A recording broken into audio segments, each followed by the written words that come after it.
किया गया है।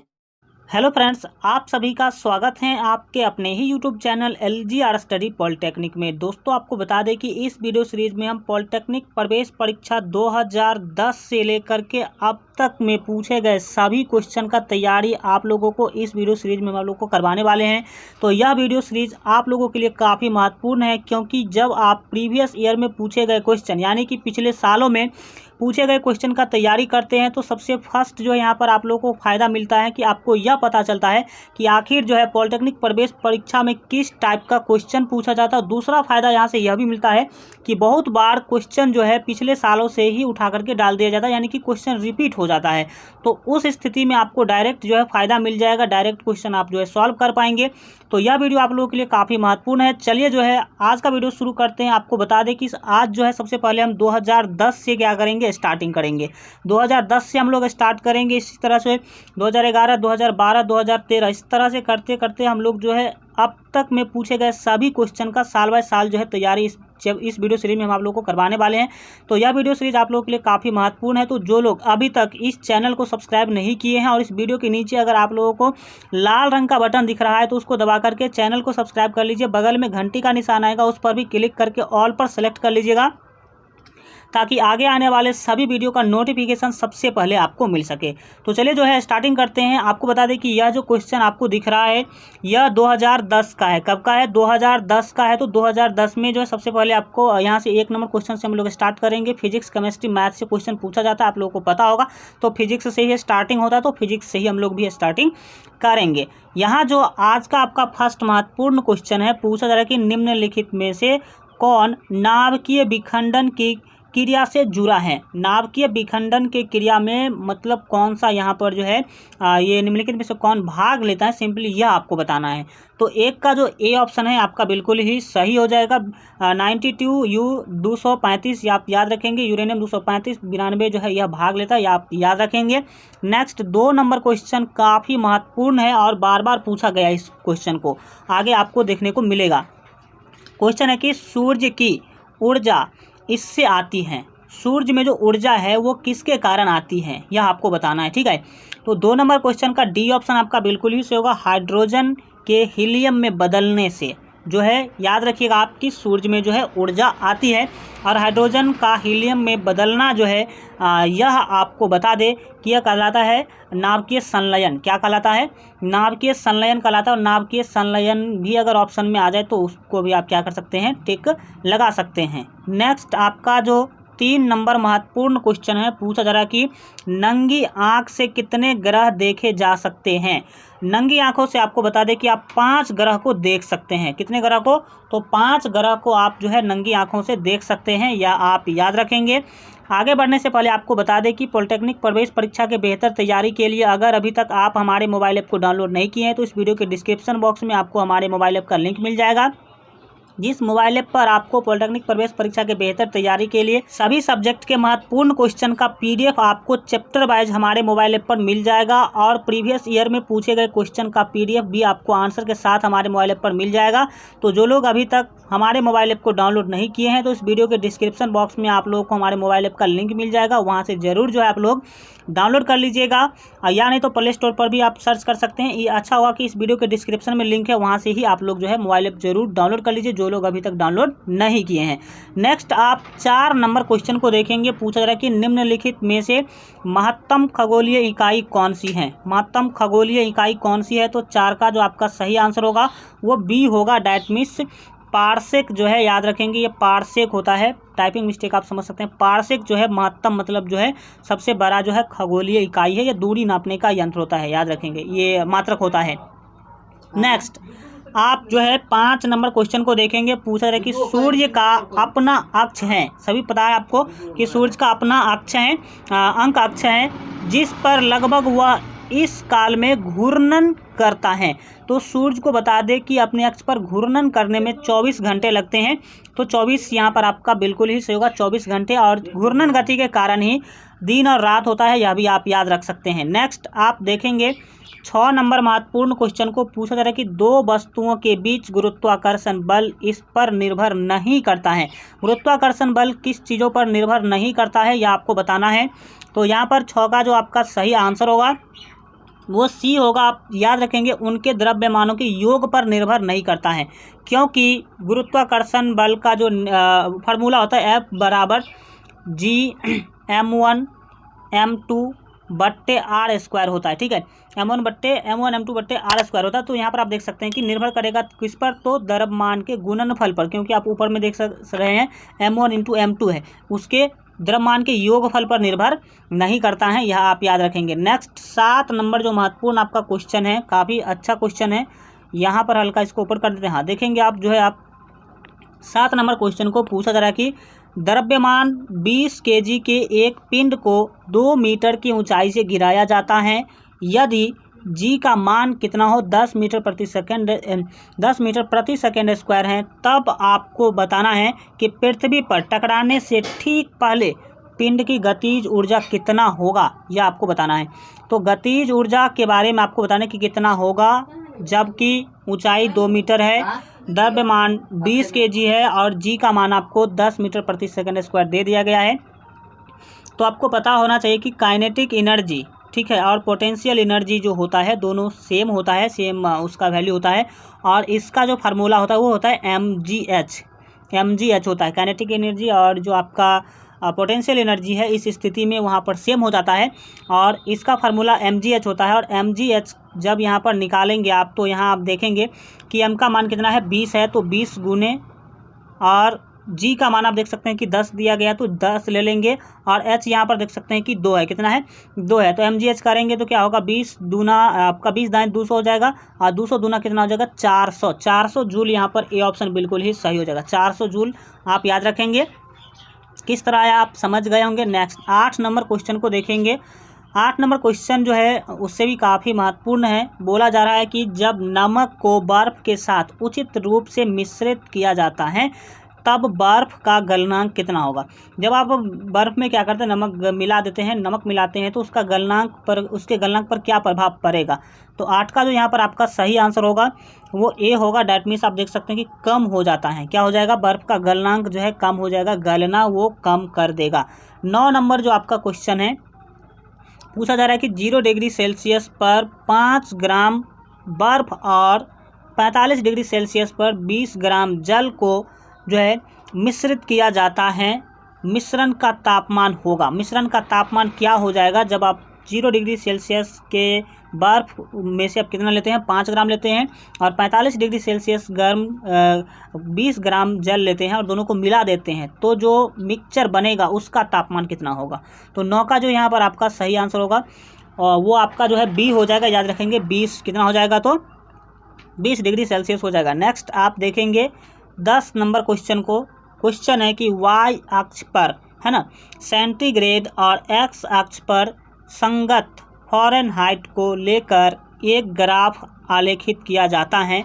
यह है एक, जब आप इस तरह का ग्राफ लेते हैं तो यह एक क्या है, ठीक है। तो 10 का जो यहाँ पर आपका सही आंसर होगा वो बी होगा। डैट मीन्स आप याद रखेंगे कि सरल रेखा होगा, क्या होगा, वो सरल रेखा का ग्राफ बनेगा।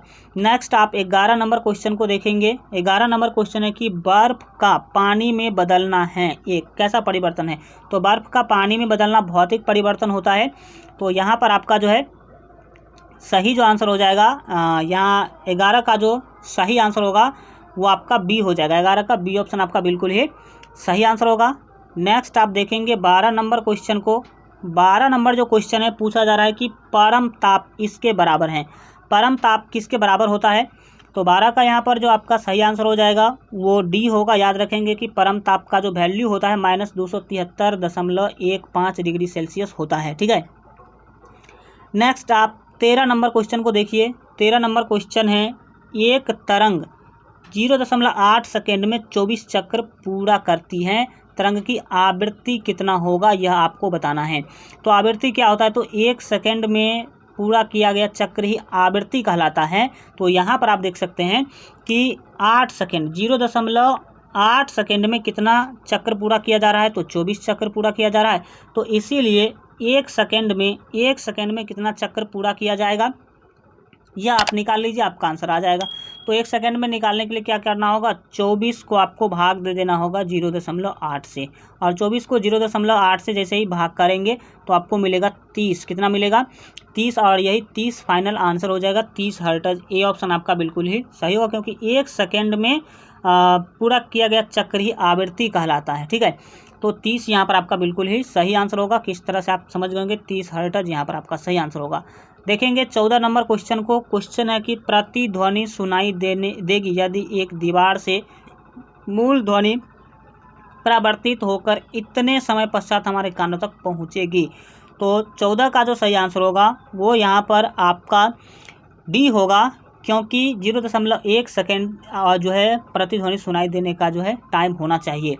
नेक्स्ट आप 15 नंबर क्वेश्चन को देखिए। क्वेश्चन है कि ध्वनि का वेग इस तापमान पर अपने 27 डिग्री सेल्सियस पर वेग के मान का 2 गुना हो जाएगा। 27 डिग्री सेल्सियस पर जो है वो वेग के मान का 2 गुना हो जाएगा, किस तापमान पर।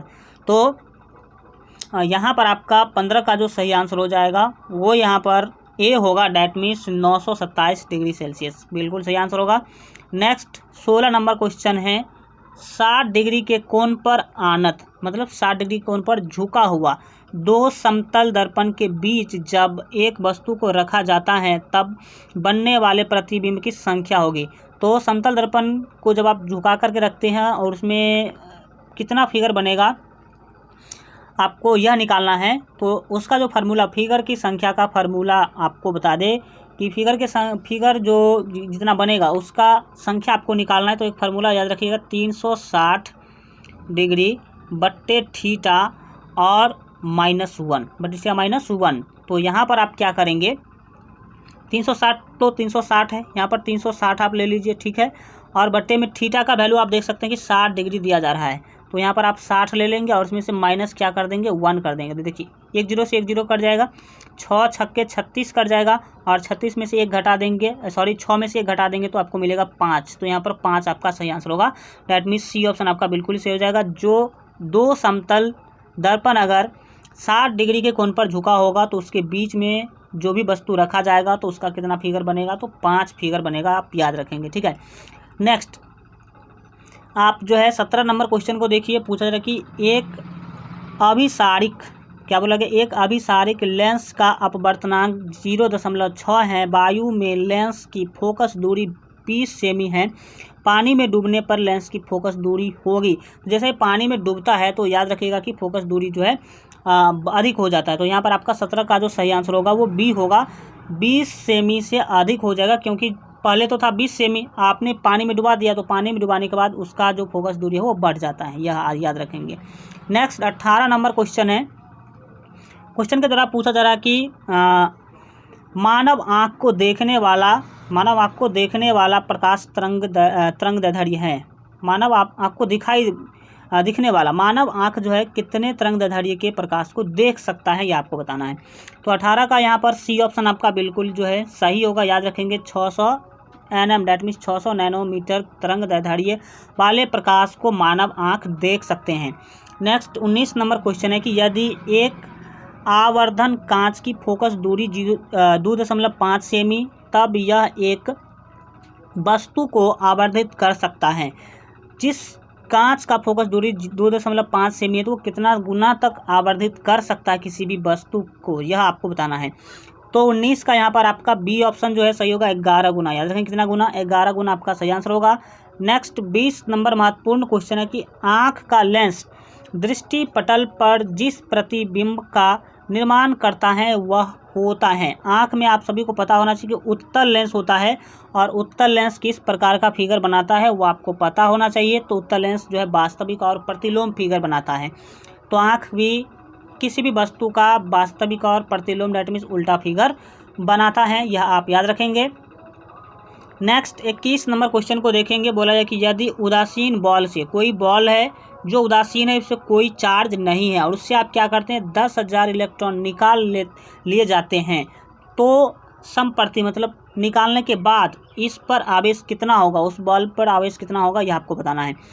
तो उस बल्ब का आवेश निकालना चाहते हैं तो आपको कुछ भी नहीं करना है, कितना इलेक्ट्रॉन निकाला गया है, तो 10,000। 10,000 को गुना कर देंगे आप 1.6 इंटू 10⁻⁻19 कूलम से। -19 कूलम से आप गुना कर दीजिए, आंसर आ जाएगा। तो देखिए, ये आप इलेक्ट्रॉन निकाल रहे हैं 10,000, और यह आपको पता होना चाहिए कि एक इलेक्ट्रॉन पर 1.6 इंटू 10⁻⁻19 कूलम चार्ज होता है।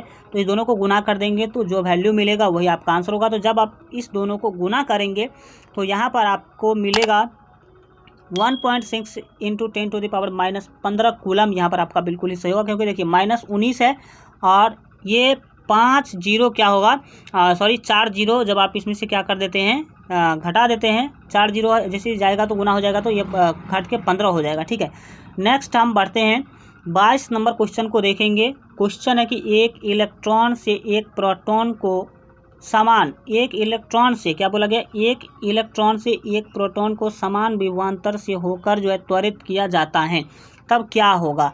तो 22 का जो है सी ऑप्शन से होगा, इलेक्ट्रॉन की चाल अधिक है। तो यहाँ पर क्या हो जाएगा, अधिक हो जाएगी, इलेक्ट्रॉन का चाल जो है वो अधिक हो रहेगा। ठीक है, नेक्स्ट आप देखेंगे 23 नंबर क्वेश्चन को। परिपथ में वोल्ट मापी का पठन होगा। ये जो परिपथ दिया गया है इसमें वोल्ट मापी का जो पठन होगा वो कितना होगा, डैट मीन्स कितना वोल्ट धारा इस परिपथ से जो है प्रभावित होगा। ये जो वोल्ट मीटर यहाँ पर लगा हुआ है इसको कितना वोल्ट प्रदर्शित मिलेगा, मतलब कितना वोल्ट इसमें शो करेगा, यह आपको बताना है। तो इसके लिए आपको कुछ भी नहीं करना है, यहाँ पर आपको पता होना चाहिए जैसे भी इसका जो निकालना है। तो देखिए 100 वोल्ट यहाँ पर, 100 जो है ओम यहाँ पर जो है खर्च हो जाएगा, 200 यहाँ पर खर्च होगा। अब इससे होगा क्या, तो आपको निकालना है, देखिए ये आपको जो है निकालना है कितना वोल्ट यहाँ पर खर्च हो रहा है। ठीक है, एम्पियर कितना जो है वोल्ट मीटर तो एम्पियर में मापेगा। तो यहाँ पर देखिए कुछ भी आपको नहीं करना है, आपको पता होना चाहिए कि दिया जा रहा है 12 वोल्ट, तो ये जो और खर्च है यहाँ पर ये 100 ओम और 200 ओम, तो यह जो है 200 ऊपर से ही लिख लेते हैं ताकि जो है क्लियर आपको दिख सके, 200। ठीक है, 200 ये आई और प्लस आप कर लेंगे कौन, तो ये 100, ये जो 100 आपका धारा जो है रोकेगा कितना, तो 100। ठीक है, और ये बराबर होगा किसके, 12 के, क्योंकि 12 वोल्ट ही दिया जा रहा है और यहाँ पर 200 ओम और 100 ओम का प्रतिरोध लगा हुआ है। तो ये हो गया 12, और आप 200 और 100 300 हो जाएगा। तो कितना होगा, ऊपर लिख देते हैं 300। 300 आई बराबर हो जाएगा 12, 300 आई बराबर कितना होगा, 12 होगा। और जब आप इसको सॉल्व करेंगे तो जब आप इसे सॉल्व करेंगे तो आपको पता होना चाहिए कि आई बराबर कितना हो जाएगा। तो यहाँ पर दाहिने में है 12 और बट्टे में आप क्या करेंगे, इसको हम हल्का इरेज कर देते हैं, इसको ये 12 है, याद रखेंगे कितना है, ये 12 है। ठीक है, तो ऊपर में आपका 12 होगा और नीचे में जाएगा 300, और 12 को 300 से जैसे ही आप क्या करेंगे, भाग करेंगे, 12 को 300 से आप भाग करेंगे तो 0.04 एम्पियर आएगा। कितना आएगा, 0.04 एम्पियर आपको मिलेगा। ठीक है, 0.04 एम्पियर। और जैसे ही आपको एम्पियर में धारा मिल गया तो अब आप उसको वोल्ट में जो है परिवर्तित कर सकते हैं। तो 0.04 को जैसे ही 100 से क्या करेंगे, गुना करेंगे। ठीक है, 100 से गुना करेंगे तो आपको 4 वोल्ट यहाँ पर आपका बिल्कुल ही सही आंसर होगा, 4 वोल्ट, सी ऑप्शन आपका बिल्कुल सही आंसर आ जाएगा। नेक्स्ट आप 23 नंबर क्वेश्चन को देखेंगे। 23 नंबर जो आपका क्वेश्चन है, पूछ रहे कि वह राशि चुनिए जिसका परिणाम और दिशा दोनों है। परिणाम और दिशा दोनों किस में होता है, तो 24 का जो सही आंसर हो जाएगा वो बी होगा। डैट मीन्स आप देख सकते हैं कि स्थिर विद्युत बल में जो है परिणाम और दिशा दोनों होता है, याद रखेंगे आप। नेक्स्ट 25 नंबर क्वेश्चन है, पूछा जा रहा है कि 2 एम्पियर धारा प्रवाहित एक तार 2T चुंबकीय प्रेरण के लंब रूप रखा है, लंबत जो है उसके रखा होगा, तार पर प्रति सेंटीमीटर बल कितना लगेगा, यह आपको बताना है। तो यहाँ 25 का जो आपका सही आंसर होगा वो ए हो जाएगा। डैट मीन्स 0.1 न्यूटन का बल लगेगा, याद रखेंगे। नेक्स्ट है आपका 26 नंबर क्वेश्चन, एम द्रव्यमान का एक पिंड भी वेग से एक दीवार से टकराता है और उसी चाल से वापस आता है, संवेग में परिवर्तन है। जिस चाल से गया उसी चाल से लौट के आ गया तो संवेग में कितना परिवर्तन होगा। तो यहाँ पर आपका 26 का बी ऑप्शन जो है सही होगा, याद रखिएगा 2 MB, कितना 2 MB आप याद रखेंगे। नेक्स्ट आप देखेंगे 27 नंबर क्वेश्चन है कि एक वस्तु का द्रव्यमान पृथ्वी पर m kg है, चंद्रमा पर इसका भार होगा। चंद्रमा पर इसका भार कितना हो जाएगा, तो आपको पता हो जाना चाहिए 1/6 गुना अधिक है पृथ्वी का जो गुरुत्वाकर्षण है वो। तो यहाँ पर आपका जो सही आंसर होगा 27 का जो सही आंसर हो जाएगा वो ये होगा, डेट मीन्स 1/6 mg न्यूटन के बराबर होगा। नेक्स्ट 28 नंबर क्वेश्चन को देखेंगे। 28 नंबर क्वेश्चन है कि एक रॉकेट कार्य करता है, एक रॉकेट किस सिद्धांत पर कार्य करता है, तो 28 का सी ऑप्शन आपका सही होगा, गति के तीसरे नियम पर कार्य करता है, न्यूटन के गति के तीसरे नियम पर कार्य करता है एक रॉकेट। नेक्स्ट 29 नंबर क्वेश्चन है कि निम्नलिखित भौतिक राशियों में से कौन सी राशि दूसरों से भिन्न है, दूसरों से अलग है, तो 29 का डी ऑप्शन आपका सही होगा, गतिज ऊर्जा जो है बाकी इस तीनों से अलग है यहाँ पे। नेक्स्ट आप देखेंगे 30 नंबर क्वेश्चन को, बर्फ पर इसके कारण चलना मुश्किल होता है, बर्फ पर आप चल नहीं पाते हैं, ऐसा क्यों होता है, तो 30 का सी ऑप्शन सही होगा, डैट मीन्स घर्षण की अनुपस्थिति कारण, क्योंकि बर्फ पर घर्षण नहीं होता जिसके कारण आप पिछलते रहते हैं और आप अच्छा से नहीं चल पाते हैं। केमिस्ट्री के सभी क्वेश्चन का डिस्कशन हम अगले वीडियो में करेंगे। आज के लिए इतना ही रखते हैं। आज का वीडियो कैसा लगा कमेंट के माध्यम से जरूर बताइए, और अगर अभी तक आप इस वीडियो को लाइक नहीं किए तो वीडियो को लाइक कर दीजिए, साथ ही अपने दोस्तों में शेयर कर दीजिए। जो लोग अभी तक चैनल को सब्सक्राइब नहीं किए और इस वीडियो के नीचे अगर लाल रंग का सब्सक्राइब का बटन दिख रहा है तो उस पर क्लिक करके चैनल को सब्सक्राइब कर लीजिए, बगल में घंटी का निशान आएगा उस पर भी क्लिक कर दीजिएगा, ताकि आगे आने वाले सभी वीडियो का नोटिफिकेशन सबसे पहले आपको मिल सके। और पॉलिटेक्निक प्रवेश परीक्षा के बेहतर तैयारी के लिए अगर अभी तक आप हमारे मोबाइल ऐप को डाउनलोड नहीं किए हैं तो इस वीडियो के डिस्क्रिप्शन बॉक्स में आपको हमारे मोबाइल ऐप का लिंक मिल जाएगा, वहाँ से जरूर जो है आप लोग डाउनलोड कर लीजिएगा। चलिए मिलते हैं अगले वीडियो में, तब तक अपना ख्याल रखिए और LGR स्टडी देखते रहिए।